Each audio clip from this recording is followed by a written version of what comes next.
Night 2 மணி ஆயிடுச்சு தூங்குறதுக்கு. என்னென்னா கேக் ஆர்டர்லாம் கொஞ்சம் இருந்ததா நைட்டே செஞ்சு நம்ம கட் பண்ணி வச்சிட்டோம்னா காலையில் எழுந்து பேக் பண்ணி ஹஸ்பண்ட் கிட்ட கொடுத்துட்டா கொரியர் பண்ணிட்டு போயிடுவாங்க.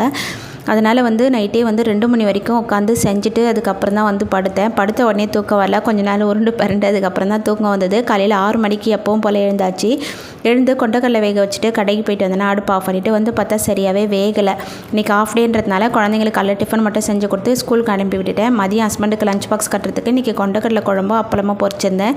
இந்த மாதிரி சிம்பிளாக எப்போவுமே நான் கொடுக்க மாட்டேன். கண்டிப்பாக 2-3 காய் போட்ட குழம்பு வச்சுருந்தேன்னா ஒரு பொரியலும், அப்படி இல்லைனா சிம்பிளாக குழம்பு வச்சுருந்தேன்னா 2 பொரியலாச்சும் கொடுத்து அனுப்புவேன். இன்றைக்கி ஹஸ்பண்ட் சரி இதுவே போதும் அப்படின்னு சொல்லிட்டாங்க சிம்பிளாக. மதியம் குழந்தைங்க வீட்டுக்கு வந்திருந்தாங்களா, அவங்களுக்கு அப்பளமும் கொண்டக்கடலை குழம்பு ஊற்றி கொடுத்துருந்தேன். அவங்க அட்ஜஸ்ட் பண்ணி சாப்பிட்டாங்க.